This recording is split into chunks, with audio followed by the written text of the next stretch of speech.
सर्द शाम थी। गली सुनसान थी।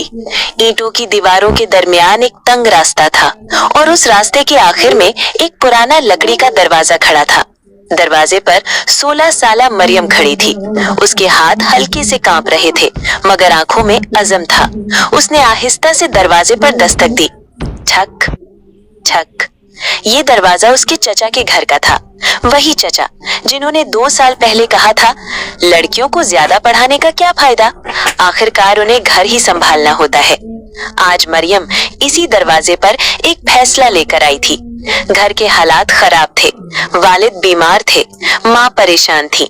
मोहल्ले वाले कह रहे थे कि मरियम की जल्दी शादी कर दी जाए, लेकिन मरियम के ख्वाब अभी जिंदा थे। वो डॉक्टर बनना चाहती थी।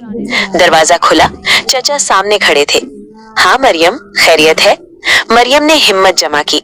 चचा, मुझे आपकी मदद चाहिए। मैं पढ़ना चाहती हूँ।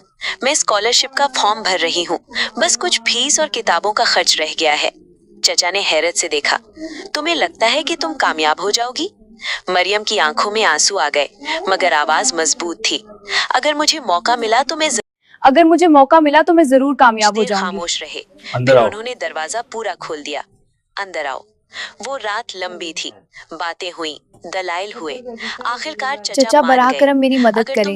अगर तुम सच्ची मेहनत करोगी तो मैं तुम्हारा साथ दूंगा। चंद महीनों बाद नतीजा आया। मरियम ने पूरे शहर में दूसरी पोजीशन हासिल की। आज भी उसी गली में वही दरवाजा खड़ा है, मगर फर्क सिर्फ इतना है कि अब लोग इस गली को कहते हैं डॉक्टर मरियम वाली गली। और वो दरवाजा, वो सिर्फ लकड़ी का दरवाजा नहीं था, वो एक ख्वाब का दरवाजा था, जिसे एक बहादुर लड़की ने हिम्मत से खोला था।